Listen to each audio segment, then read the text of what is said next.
Good morning. And thank you, Dr. Dunn, for the reminder about Black History Month. I'd like to invoke Dr. King, who said we must accept our disappointments, our finite disappointments, and engage with infinite hope. For me, that's a quotation that's going to help me get through the next 4 years, given some of the threats to deep humanism that are present in our environment now. We must never lose hope, and we must continue. So I am so pleased to be with you and looking forward to sharing some information and also engaging in conversations with all of you on this topic of historicity and humanizing medicine. Historicity is a focus on what actually happened rather than focusing on the myth. For example, a myth that I encountered when I went to medical school is that all surgeons throw their instruments. That wasn't true then, it's not true now. There are many things that we can benefit looking at, studying, examining in order to better understand ourselves and our lives in the world of medicine.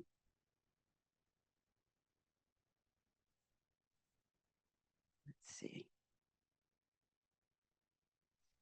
I may need help with the slide advancer.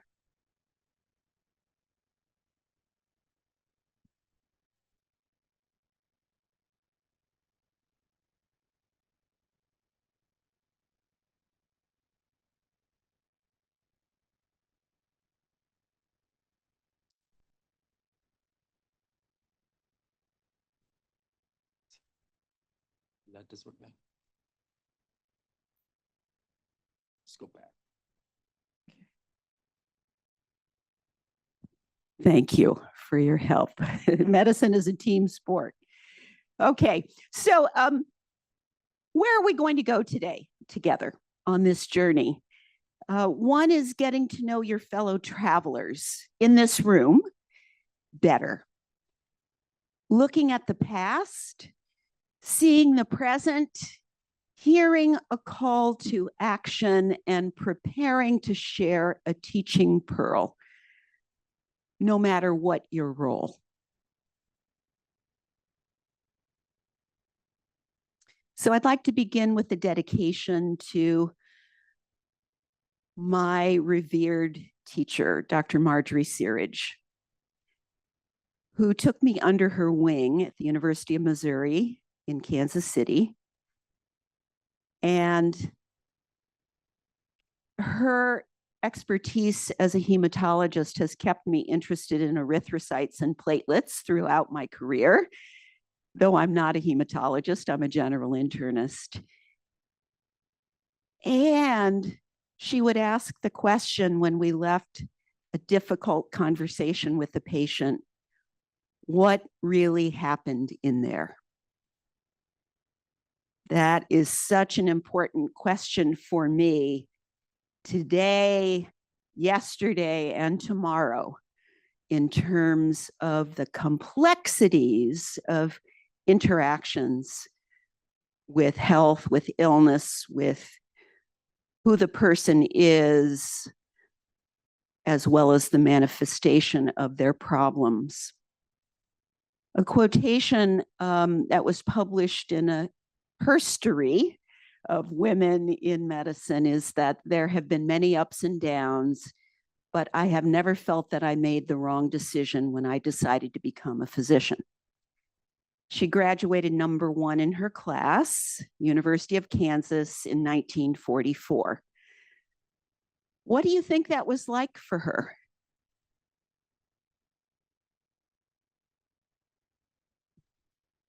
pretty tough, yes. And yet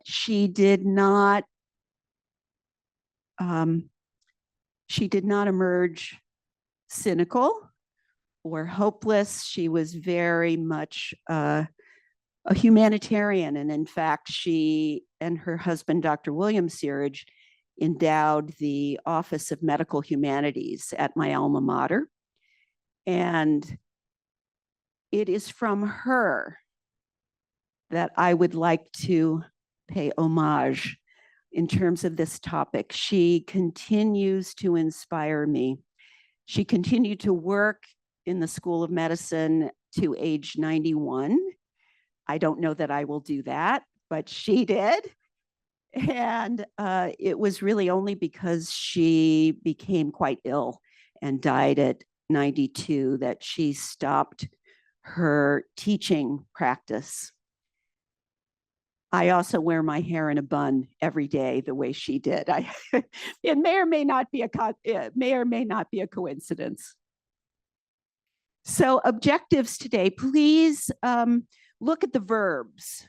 Even if you don't read the rest of the text, continue developing a community that is caring, ethical, moral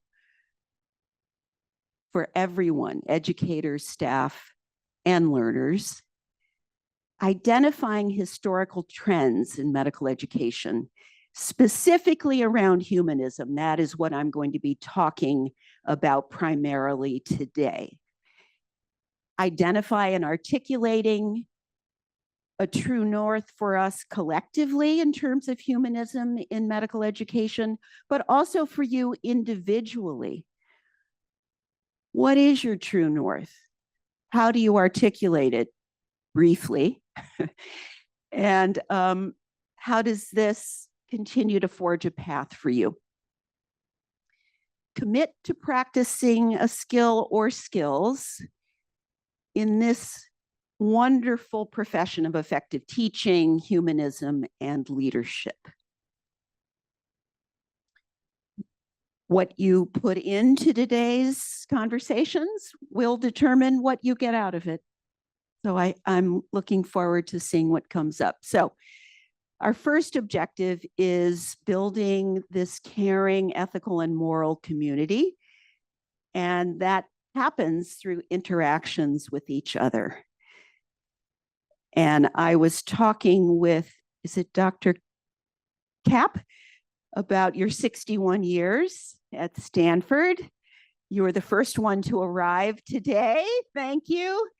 And how asynchronous learning is one of the changes that's happened in medical education. And that makes it more challenging to build a community. So find another person to talk with, just one, so it's a pair, and offer the name that you want to be called with that partner, because that might be different depending on the person in the room that you're talking with or the room that you're in. One role that you enjoy and something that you value about a caring, ethical, moral community that you feel comfortable talking about. Each person will have 2 minutes, and I'm going to keep time. I will let you know when 2 minutes have passed. And how many of you have, is it called ACEs? Taken the ACEs communication training? Some. And you will recognize what else as a way to engage with other people, to really hear them out. So whether you're familiar with that or not, it is a great skill to practice to listen to others. If there's a silence, there may not be. So please find one other person to talk with and refer to this outline. I'm going to keep track of the time.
That's 2 minutes. It's time to switch, if you haven't already done so, to your partner.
That's 2 minutes. Please thank your partner by name. Please thank your partner by name. And for those of you online, I'm going to ask you to engage with us by writing an answer or two to some of these questions that we're engaging with in the room in order to help you feel more included. Love to hear a couple, without saying what your partner said, I'd love to hear 2 reflections on what that was like. What was that like? Please.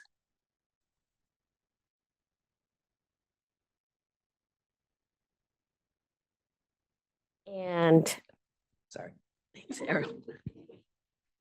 It is amazing that my partner and I are sitting in the same grand rounds, and our world, our spheres of influence are completely different and yet so fascinating. I was absolutely amazed by his work. Beautiful. Sounds inspiring. Yes. Dan and I have shared grand rounds for 20, I know you went longer, but 20 years for me. And he's always the first one here, as you say, but I got his name right today. That might Yay! matter. Names matter. Yes, words matter, and actually names are sacred. So I'm going to invite you into another conversation with a different conversation partner. And how many of you know what a TRIZ is? I learned it right here at Stanford at a conference. It's a term from, it's actually an acronym from Russian engineering. I do not know Russian language, so I don't know exactly what it stands for, but it is a liberating structure through understanding more about what could go wrong. It helps us make things go well. So find a different partner to talk to. You'll only get a minute each this time. I'll keep track of time. What could we do together today that would ensure that we fail to co-create a caring, ethical, and moral learning environment with each other today here at in Medicine Grand Rounds? Find another partner. You have a minute each, and the person who got up earliest this morning will go first.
That's 1 minute. Switch to your partner if you have not already done so.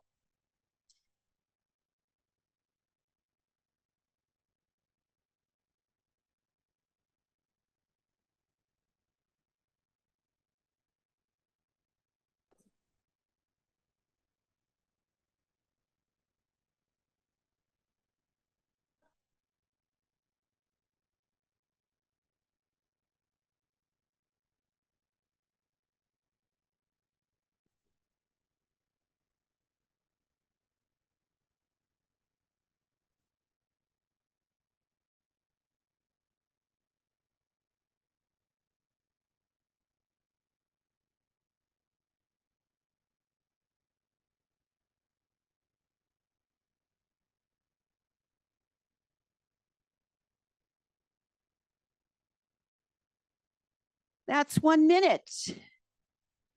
Bringing you back to an awareness of the larger group and inviting folks online to share their TRIZ. Would love to hear 2 people share what came up in your pair shares. 2 different people than the last reflection.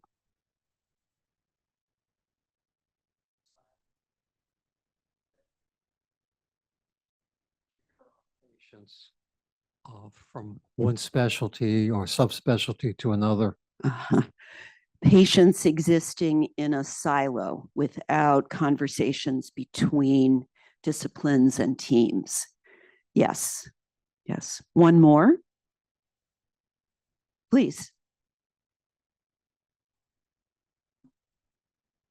We talked about having paying attention to what the other person is saying, listening and not thinking over or talking over the other person, thinking about what you want to say when they're talking, so that you can have your feelings heard.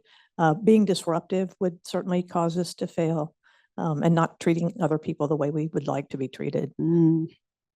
You've just taught the session. Thank you for that. That is caring, ethical, and moral. Thank you all.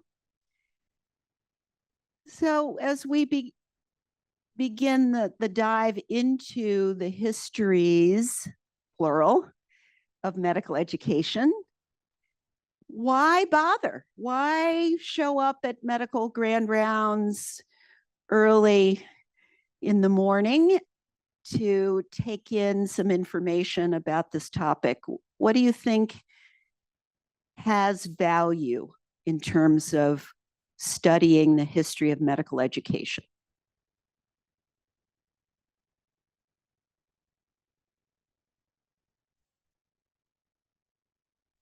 What we can do better? Yes. Yes. One more? What not to repeat? Yes. Yes, indeed. Thank you. You've anticipated one of my bullet points. So, a greater understanding of the current world of medical education by looking at the past. The history connects us to the past, present, and future patients, physicians, and caregivers. As you said, both of you, learning from our errors and also learning from successes that have been forged previously. Developing empathy for this very human and difficult task to educate people in order to help people live healthier lives and to navigate death with compassion and wisdom. This is a tall order, very tall order, and yet we persist in it. And I believe that studying this history can help us. There is a parallel process with appreciating the complexities of histories of this work that we are doing as teachers and learners, that by appreciating these complex histories, it highlights a parallel process that we're trying to teach medical learners. Anyone ever have the experience as a learner where you elicited the patient's story and the attending or the senior resident came in and it was a different story? How many of you have had that experience? That doesn't mean that you did anything wrong. Stories are iterative and they are influenced by who is in the room and who is asking and whose lens is applied to the history. We're always filtering.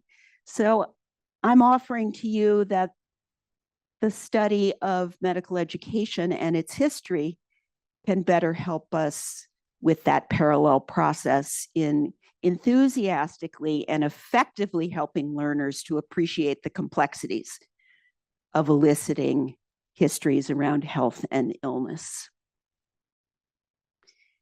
I want to own up to my limitations. I don't have red glasses, but it's a symbol of I've applied my lens, right, to this talk as a middle-aged African-American woman whose parents were educated in a system that included legal racial segregation.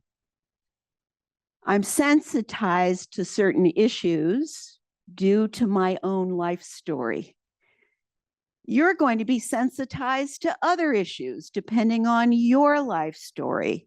The more that we explore how we look at this history, the better I believe that we will understand the nuances and whose voices have been left out.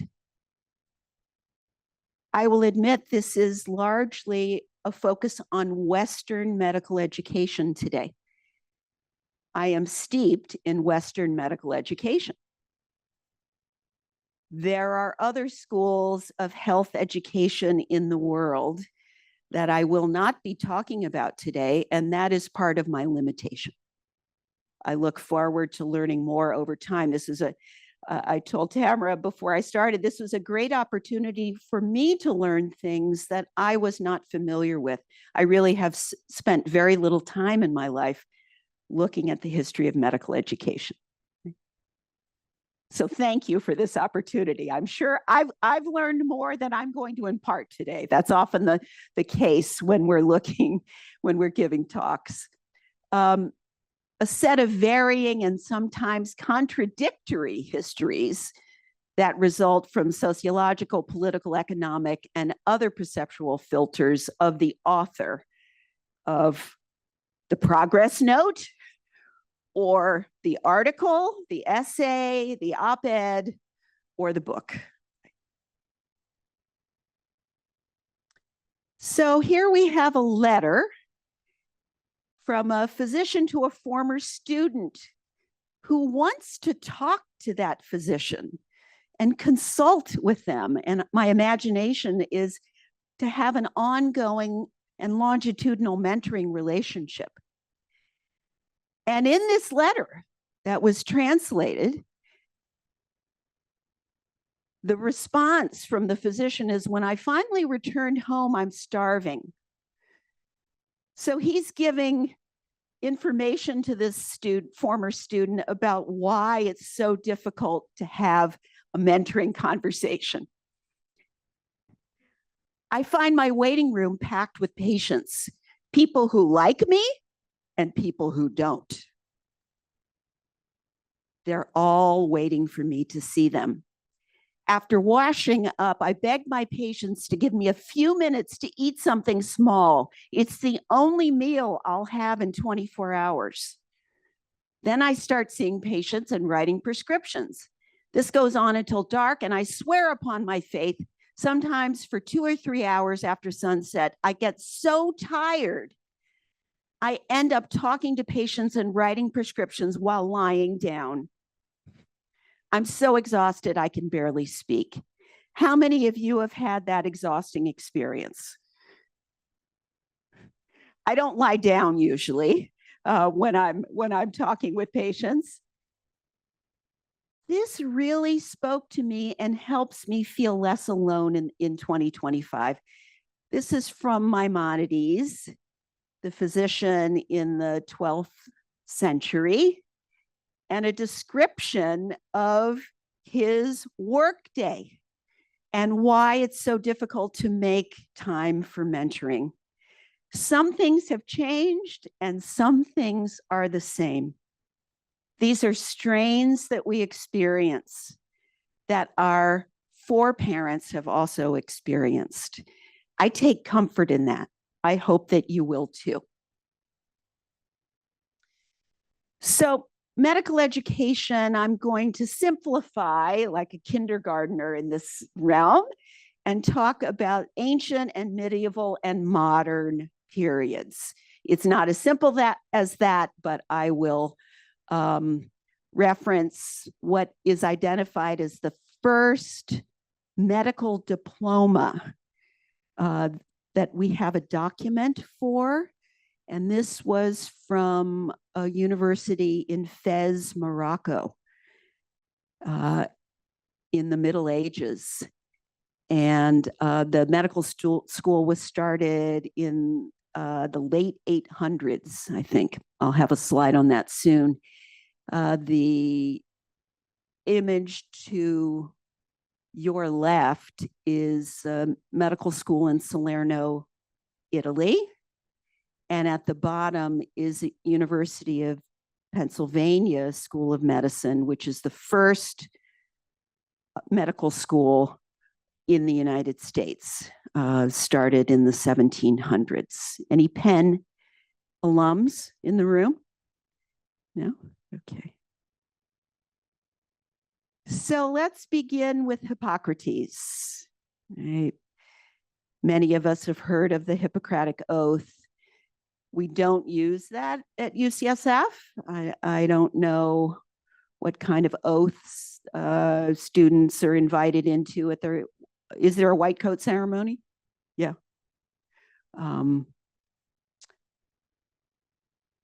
But Hippocrates had more to offer than just the oath. Life is short and the art is long, and the art that he's referring to is medicine. Right? That this is what modern authors have called the impossible profession. And yet we persist. He believed that it was possible to attain perfection.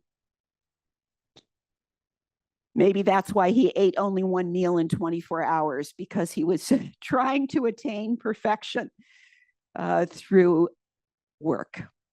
5th century before the Common Era. Galen, the anatomist. It's impossible at the same time to engage in business and to practice so great an art. Dr. Kapp and I were talking about this before you all arrived, about how economics have a huge impact on medical education. 2nd century, Common Era, this was already identified as a potential conflict. We're not alone.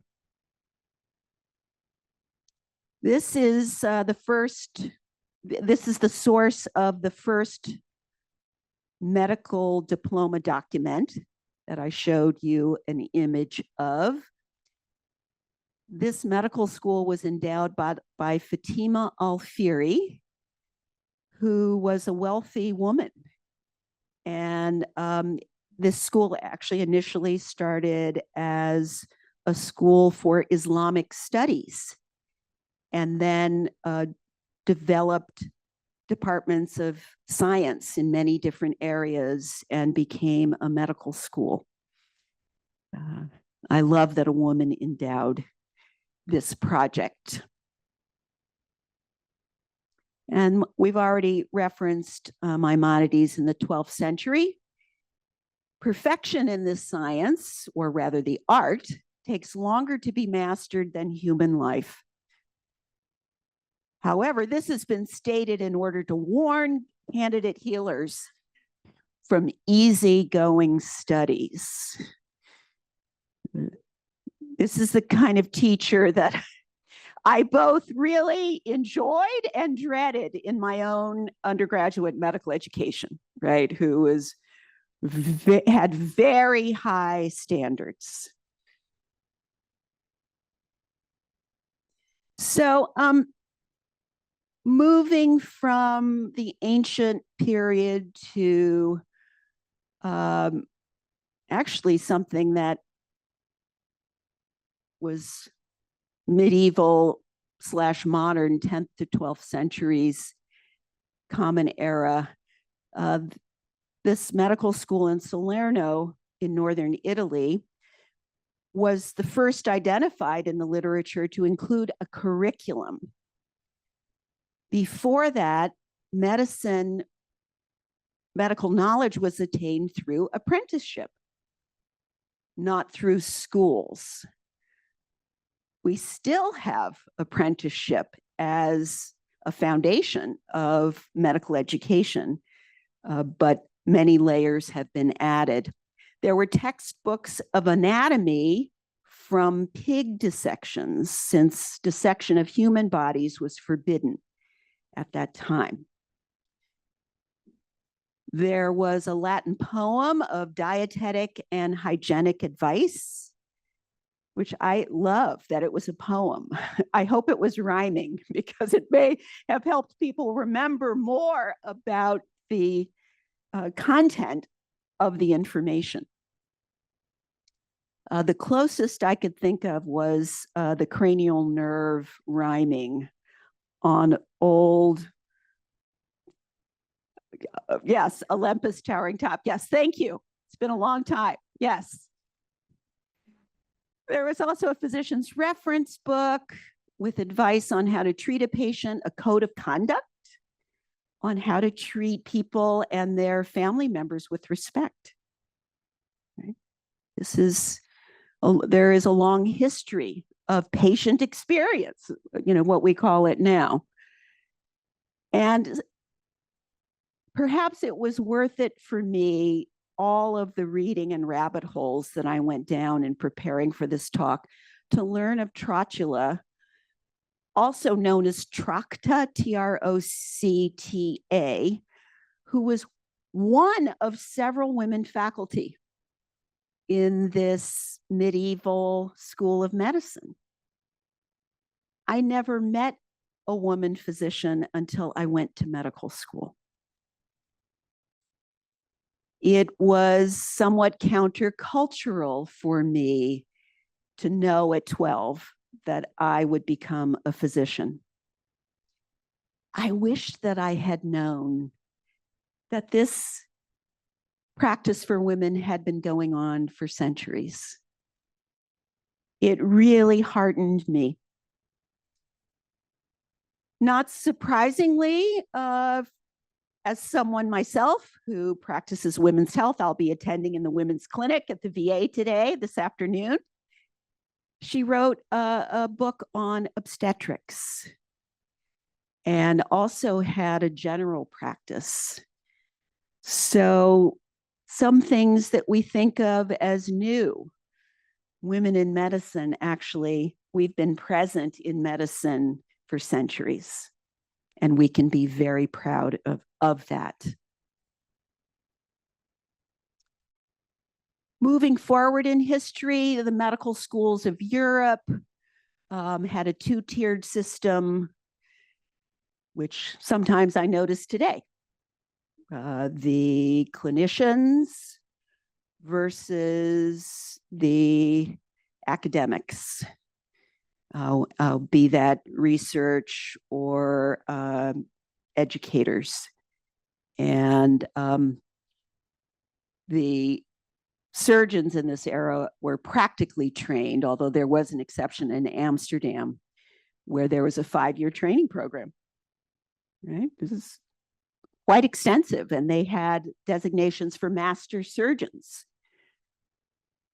I was very interested in how the examination included constructing lancets, bloodletting, and skull trephination. That was their that was the technology of the day, right? And so they were, this was part of their examination system. In this article by Custers and Tenkate, the language did really stand out to me, that physicians at this time were expected to be learned gentlemen, which implies wealth, the resources of time, and male gender, right? That this was the norm, and it was the norm for most of the modern era in the United States too. So I will say parenthetically that Galen was born, the anatomist was born into a wealthy family that allowed the time and the primary education and secondary education that allowed him to pursue his passion in anatomy. As was Hippocrates, also born into a family of resources. Maimonides was a little bit different. He actually was called the reluctant physician. He went into medicine after I think his father and brother died, and he was struggling financially. And this was one way for him to make a living. He ultimately became a physician to the Sultan. And this is an exemplar of cross-cultural medicine, right? As a Jewish physician treating an Islamic sultan, even in those days. So bringing us into the common modern era in which we live, the emergence of the scientific method, the incorporation of scientific breakthroughs in medicine. And Rothstein, who's a historian of medicine, also says capitalism is a feature of medical education in the modern era. And being aware of this helps me understand better some of the tensions, as well as some of the advantages that we have. Early in the United States, many schools were for-profit and unregulated and not accountable to anyone. So anyone could start a school of medicine and ask apprentices to pay for the services in order to be a working physician. In fact, one article cited that one could become a physician without ever stepping into a hospital or a clinic. Right? You took a deep breath, right? Because that would result in likely poor health for the patients that were treated without knowledge and experience. Then bringing us forward, the changes in the post-Flexner report era, which was commissioned by the Carnegie Foundation for Teaching. Flexner, as some of you may know, was not a physician. He was actually trained in psychology and education. And it was hoped that the bad news that he was going to give about the state of medical education in the United States would be better tolerated coming from a non-physician. He would be the fall guy for the bad news. And it was bad news for many schools of medicine. They were compared to Hopkins. That was I think that's still happening in some ways. The schools were either satisfactory if they were similar to Hopkins, uncertain, that middle ground, or unsatisfactory. And it really killed those schools that were rated unsatisfactory. There was no remediation attempt. This was really the death knell for 1/3 of the schools of medicine in the United States. Some of you may also know that this had a very outsized impact on schools of medicine for women and for Black people.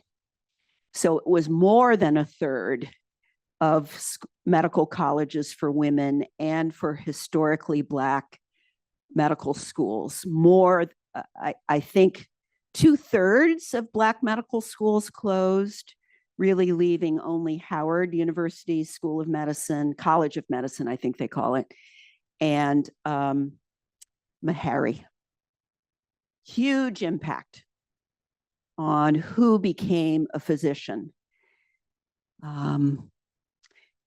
And then moving forward, the LCME was formed in 1942, which then really standardized what medical education needed to be. And then the emergence of competency-based medical education in the late 20th century. Right? This is fairly new in the history of medicine. And I feel that we're still working on it, right? Really understanding how to observe, coach to competency. There's so many complicated moving parts in this process. So here is my analysis of the modern era. Higher costs. We have more resources, and there are higher costs for individuals, higher costs for institutions. The expansion of preclinical studies, the AMA, I believe in the late 1800s, recommended 6 months of preclinical work. And now we have years of preclinical work, right? One author calls this coveritis, where we feel we have to cover everything. I'm very sensitive to this. The first year medical students are on their renal, GI, nutrition block right now, and it's a fire hose of information. And of course, we tell them it's going to come around again. It's going to come around again. You will not master these topics in 8 weeks in your first year of medical school, but there is the urge to cover so much material. Longer supervised training after graduation. For much of American history, there was no supervised training after becoming a physician, right? Be it through apprenticeship or through a medical school. And it continues to extend, I think. The rise of interprofessionalism, the decline of aphorisms. Anyone else notice that? So that some of the sayings that we use in order to teach, there are fewer of them used. Anybody remember never let the sun set on a small bowel obstruction? There, I do see some heads nodding, right? This was a teaching tool that was easy to remember. It doesn't mean every person was treated surgically, right? But very, very helpful. And now early when we used to have the Palm Pilot, the precursor of the smartphone, right? Someone called it the palmomental reflex. A learner was asked a question, and then they would take out the Palm Pilot and ask Hippocrates or whatever the program, what the app was, what the answer was, right? So there have been changes. Women and minorities matriculate to medical school in much greater numbers, right? Women now constitute a small majority, I think, nationally in schools of medicine. 1995, Claude Steele, who was here at Stanford at one point, he and Josh Aronson coined the term stereotype threat. How many of you could define it? Raise your hand. I won't ask you to do it. You did your dissertation, Argathon, on stereotype threat. I remember that. So this helped broaden our differential diagnosis for struggling learners, that having a sense of that one's identity was at threat due to pathologic stereotypes, that it actually decreases working memory and can cause a deer in the headlights appearance. But that doesn't mean that the learner doesn't understand the material. So really thinking a lot more broadly, especially as women and minorities began to participate in medical education in much higher numbers, this was really a breakthrough in one of the most commonly studied social psychological phenomenon in the literature. If you're unfamiliar with it, take a look at the literature. I think it really is a call to action to those of us who are teachers to be aware of it and to have a different process for different learners. Yeah. Emphasis on learning climate. This was not part of my medical education. In fact, the dean said, you don't have to be happy to be a good medical student. First year, right? That was the reality. And there has been more attention to learning climate and its impact on everyone. Anti-oppressive medical education, which we are employing at UCSF, includes really allowing for the voices of people who historically have less power to be our teachers. So patients, caregivers, community members. And then maybe this should have been in larger font, because the rise of technology, everything from imaging, bedside ultrasound, etc., all the way up to simulation, the electronic health record, and artificial intelligence is really big, right? And casts quite a shadow, or illuminates medical education.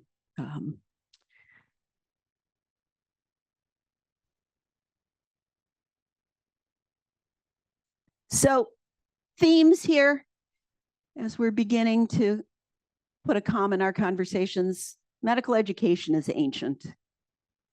Progress is not linear, and it's affected by many factors. And humanism has been a part of our profession for millennia. A call to action to everyone here. I asked my interprofessional colleagues yesterday, and I'll just say, I want to highlight treating learners like loved family members was their recommendation. Do listen to learners. Asking what else, tell me all about your experience, and I have time for your questions. Honor all human beings. Do not shame or humiliate.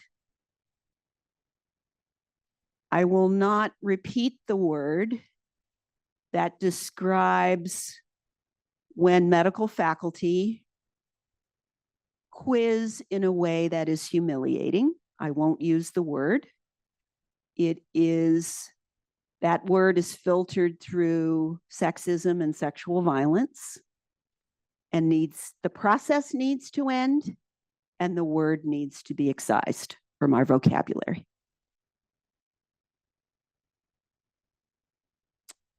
It's a pleasure to meet you, even under these difficult circumstances of being on call. I'm going to need to think about what you said and come back to it later. My mentor, Dr. Searage, said when she would really get frustrated, she would excuse herself and leave the room. And that really taught me she knew when she had needed to lengthen her fuse.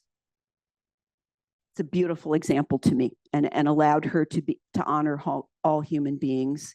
Do apologize. You'll notice this is the shortest phrase in these recommendations, because it should be without explanation. We make mistakes all the time. Neglect of learners is a mistreatment behavior. Don't give up on those folks who are quiet. Know your limitations. I'm uncertain, and there are other faculty who have experiences similar to yours. Would it help if I asked them to meet with you?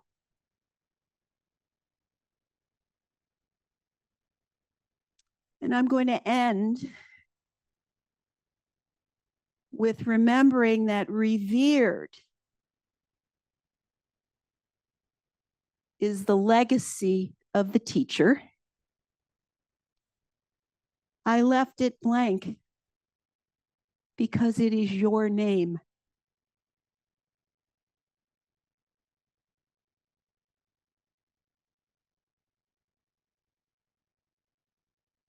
No matter what your role,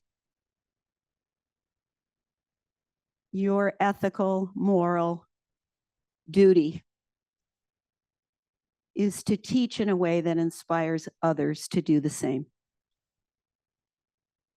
Your legacy will live on. And I hope that you will keep this in your mind as you navigate this sacred and difficult landscape. Preparing for this talk changed me. One of my interprofessional colleagues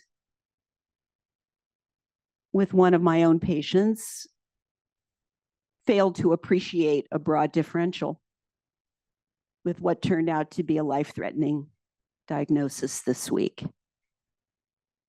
And this inspired me, this work on this talk inspired me to teach, even though I thought, oh, I'm just back from 10 days at a conference.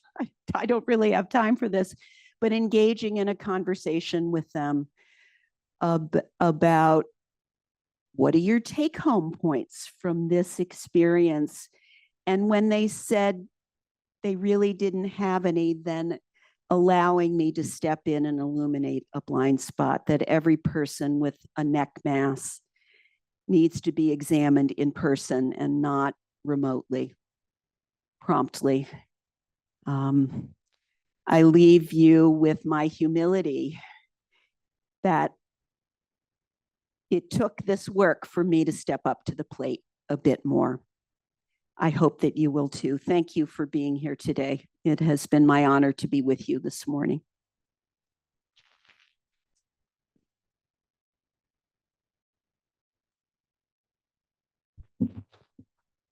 Dr. Davis, thank you so much for that inspiring talk. I want to open it up for questions. I know we don't have much time. And I mean, you've touched on so many things that we want to unpack a little bit, but you just ended with, a little anecdote about shame, really. I mean, I made me think, like, what is she saying here? And I think that, in our history, there's been a lot of shame that people experience when they make mistakes. How can we combat that as a community? Because I think there's a lot of, when people make, especially when they're life-threatening, it is very hard to come back from that. But how do we hold people and help them overcome that and make sure that our culture is changing to one away from shaming folks for mistakes?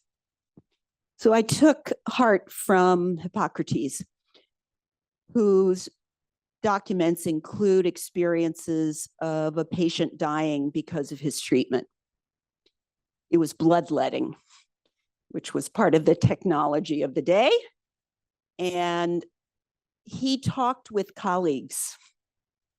Why did this happen? That really encouraged me, right, to engage in the why. How did this happen? What were the steps? How could we have prevented this from happening? I also want to say, because compassion and caring are in this title, I also communicated to this colleague, I'm sorry to deliver bad news to you, which is also a parallel process with patients when we deliver bad news, letting them know that this is going to be, it might be difficult for you to hear, and yet it is important to hear. So those are two things that I really took from the ancient history of medicine that I think we can all use now. And I know our time is up. I'm the only Denise Davis in the UCSF directory, if you'd like to email me. Thank you all for being here. Thank you so much. The preceding program is copyrighted by the Board of Trustees of the Leland Stanford Junior University. Please visit us at med.stanford.edu.